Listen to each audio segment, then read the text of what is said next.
Good morning, everyone. Please have a seat. So I thought to start with today, credit where credit's due. Looking at standards around the campus, I don't think I've hardly had to pick up any litter in the last couple of weeks. So that either means that others are doing a great job of picking it up, or we're not dropping it, or we're making sure that it finds its way into the bin. And you might think, well, that's a really sort of insignificant, inconsequential thing to mention, but it isn't. I think it's really important how we care for the campus, how we care for our place and look after it and respect it. So thank you. All right, and let's keep that going. If you see litter around, please pick it up and find the nearest bin. All right, I know lots of us do see it from time to time, so let's do that. But that's been excellent. As the sun starts shining and the weather gets warmer, more of us are sitting and eating outside, which is excellent. That's a lovely thing to do. Please keep being as mindful as you are about clearing up your tables after you. If you do take some condiments outside, bring them back in. Bring them back into Glide Hall or to Karen Quinn, and just check for napkins and things around the tables afterwards too. That'd be much appreciated. And finally on that, I've seen some people doing this, but I think probably more of us could, is thanking the dining staff. Okay, those who work in the kitchens, whether they're washing up dishes, whether they're cooking food, preparing things, bringing it out. Let's make sure we thank them at the end of the meals, because they do a lot of work in there for us to make sure we have good lunches, good breakfasts and good suppers. So it's really a thank you to you all to start things off. As well, a thank you to representatives from the Stigma Free Club. We have Tegan and Ali, who are going to come and speak to you this morning about autism. So let's give them a very warm welcome.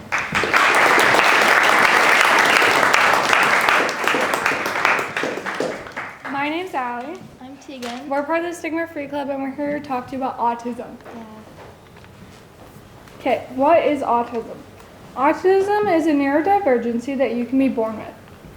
People with autism can have difficulty with social communication, interacting with others, restricted or repetitive behaviors or interests, and sensitivity to certain sounds, lights, textures, food, smells, or change your routine or plans. Okay, some facts about autism. Autism is not a mental illness. I cannot say this enough. It is a part of that person's identity. It is not contagious or curable. It can be managed. You cannot get it from a vaccine. It is not always visible. It is not the same for every autistic person. It depends on where you are on the spectrum. It is not caused by bad parenting. It is not caused by the environment. People with autism do want friends and do want to be accepted, and comorbidity is common. I apologize if I pronounced that wrong. Okay, so the autism wheel. Okay, so basically autism used to be represented by a straight line. So this implied that you were either more autistic or less autistic, or in the middle.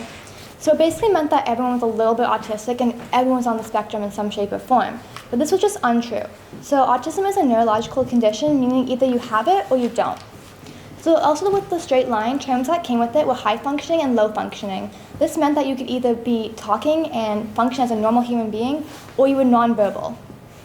So basically people with autism decided to change this, as it was exclusive and didn't represent people with autism very well. Introducing the autism wheel. So this is a new different kind of spectrum, and it basically has 8 different categories that are each scored out of 5. So it has different symptoms. These symptoms are basically aggression, depression, fixations, speech difficulty, noise, sensitivity, social difficulty, anxiety, abnormal posture, poor eye contact, and tics and fidgets. So it also means that everyone with autistic is different, and you can have different symptoms, and there are different levels. So you can also have one of these symptoms and still not be autistic, or you can have all these symptoms and not be autistic, because it is a neurological thing. So you either have it or you don't. Yeah. Oh, it's me. No, it's me. No. Okay, so everyone on the spectrum is very different. So like neurotypicals are basically a person that doesn't have any diverse abilities or disabilities. So they have personalities. It's also really important that you don't compare two autistic individuals, as they are all very, very different. So it's a good idea to ask what language they prefer you using, as some people prefer diverse ability instead of disability, or autistic person instead of person with autism. And if there's a person with autism and they come out and they tell you that they're autistic, it's also important that you ask what boundaries they have, as some don't like physical touch, others struggle with eye contact, and it's important what you know they like and what they don't like. Also, we don't use the term Asperger's anymore, as Dr. Asperger was a doctor in the Holocaust who tested on Jewish people, so we no longer use that term. It's now autism spectrum disorder. Okay, it's not always easy for non-autistic people to understand us. They don't understand why certain things bug our senses. They don't understand why simple change your routine or plans can lead to have a meltdown. And most of all, they don't understand how hard it is to mask our autism just to fit into a box society is deemed normal. Okay, so implosion versus explosion. So people with autism can have meltdowns. So meltdowns happen when a person is overstimulated, which can also be called sensory overload, and this happens with trigger stacking. So for example, people with autism, they basically struggle to process stimuli as the brain is not very good at it. So a neurotypical is able to process stimuli individually, so it's filtered out, so it's not like everything hitting them at once. Whereas autistic people, everything is. The lights, the sound, textures, everything comes at them at once. So in a day-to-day basis, their cup is already more filled than a neurotypical person, meaning that one small little thing can trigger a meltdown. So let's say they already had a bad day, they couldn't tie their shoe, or they lost their favorite pencil or something. And then all of a sudden something small happens, like they trip.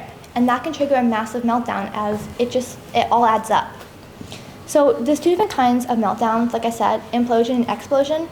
So basically implosion is it's internalizing the meltdown. So you can see them silently crying, being zoned out, not focusing, not paying attention, and in their brain, they're fully having a meltdown. The other one is explosion. This is way more physical, and it happens in crying, throwing, yelling, things like that, and you can very easily tell that this person is in distress. So if you ever see a person who's having a meltdown very clearly, it's really important that you don't ask questions or you don't tell them kind of why you're doing this, like just calm down. Yeah, you're being a baby, as it can just make it a lot worse. So you want to give them choices, like do you want to do this or that, or have like different pictures that they can point to, and you also want to help them get to a safe spot where they can calmly kind of allow themselves to have the meltdown. And you don't want to kind of ask them or tell them to talk while they're having the meltdown. Let them get it all out, and then afterwards you can talk. Okay. Making friends can be challenging for people on the spectrum. This is because making the first interaction is difficult and can be scary. Another reason making connections can be hard is people on the spectrum often struggle with understanding sarcasm, social cues, or both. Another struggle is people often make assumptions about autistic people based on hurtful stereotypes. Okay, so it can be really hard to navigate the world if you're an autistic person. So life is very overstimulating, and a lot of the environments are also overstimulating. So for example, let's take a grocery store. So in a grocery store, there's the fluorescent lights, there's the noise of shoppers, of grocery carts, things like that. There's also different smells of all the aisles and temperature changes between all of them. And the stores are also very overcrowded, and sometimes they can also be a bit dirty. So all these things can kind of add up and make it a very overwhelming place. So autistic people, to help this, they usually use what's called coping devices. These kind of are like headphones, fidget toys, things like that. And this allows the brain to focus on what's actually important and filter out all the unnecessary things. However, there can be a lot of stigma around using these coping devices, so some individuals don't use them.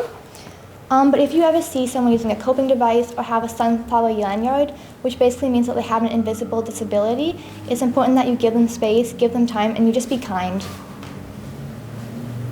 Okay. People on the spectrum often need time to process new information, instructions, and to adjust to new situations and plans. Okay, so autistic people can mask, and masking is basically when they hide their feelings or emotions to kind of fit in and to not show their true self, sort of thing. So masking can kind of lead to sensory overload as you're trying to keep it all in all the time, and this can also lead to a meltdown. So a person may use stimming to help with this. So stimming is basically a repetitive motion, behavior, or sound. So for example, let's say if you ever cut your hand, you usually rub it. So a person with autism can do this to help with other things that are not physical. So they can also, repeat a sound over and over again to help their brain calm down and de-stress. Another thing is going to a quiet or comfort space where there's nothing new in the environment and everything is repetitive and they know what to expect. Okay. It is important to understand that autism is not always visible. Anyone could be on the spectrum and you wouldn't even know. It is also important to understand that if you know someone is on the spectrum and you avoid connecting with them, you can miss out on meeting a kind, creative, and extraordinary person. Okay. So it's not showing up, but I found some good quotes about autism. Maybe after that, Abby. No? There they are. They consider autism to be a part of their identity, not a condition to be treated. And a diagnosis of autism does not mean that an autistic person cannot be just as successful as a neurotypical person. Okay. Questions with candy. If you get it right, you can go to Miss T at Breaker Tutorial to get your candy because we forgot them. Okay. Do you think this person is on the spectrum? Raise your hand. Clara. Yeah? Correct. Next slide. Yeah, that's correct. Next slide. All right. Who's Jula. Next slide. You're incorrect. So that was me. Next slide. Okay, who thinks this? Maeve. Next slide. Incorrect. I'm sorry, babe. All right, who thinks? Ethan. Yes. Next. No. No, he's correct. I'm He's not getting correct. candy. Okay. The message of this is that you cannot tell someone is on the spectrum just by looking at them, and even celebrities are on the spectrum. Okay, my story. Okay. When I was 10 years old, I was tested for autism. They said I didn't have it. Fast forward to the summer for grade 9, I got tested again. Turns out I am on the spectrum, so that's fun. It made so many things click. My lack of impulse control, why I don't understand sarcasm or social cues, why certain sensory things bug me, and many other things. When I first found out, I didn't want anyone to know. I told Miss T and some family members and a few of my friends, but no one else. For an entire year, I hid my autism. I was ashamed of my diagnosis, but after talking with Miss T, I realized that my autism is not something to be ashamed of. It is a part of who I am. So for a socials project about significant moments in our lives, I told people about my diagnosis. It wasn't easy, but I felt proud of myself for sharing it with people. And it was worth it. It felt like a weight had been lifted off my shoulders. I no longer had to mask as much, which is exhausting and absolutely draining, and I could be more myself. And thank you to my human social cue people. All right, do we have time for the video? It's about 6 minutes long. Sure. All right. We have a video. Enjoy.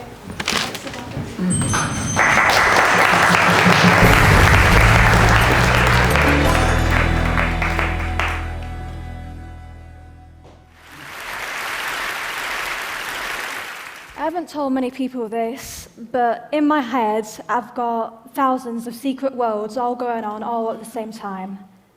I'm also autistic. People tend to diagnose autism with really specific checkbox descriptions, but in reality, there's a whole variation as to what we're like. For instance, my little brother, he's very severely autistic. He's nonverbal, he can't talk at all, but I love to talk. People often associate autism with liking maths and science and nothing else, but I know so many autistic people who love being creative. But that is a stereotype, as the stereotypes of things are often, if not always, wrong. For instance, a lot of people who think autism and think Rain Man immediately. That's the common belief that every single autistic person is Dustin Hoffman, and that's not true. But that's not just with autistic people either. I've seen it with LGBTQ people, with women, with POC people. People are so afraid of variety that they try and fit everything into a tiny little box with really specific labels. Like, this is something that actually happened to me in real life. I Googled autistic people are, and it comes up with suggestions as to what you're going to type. I googled autistic people are, and the top result was demons.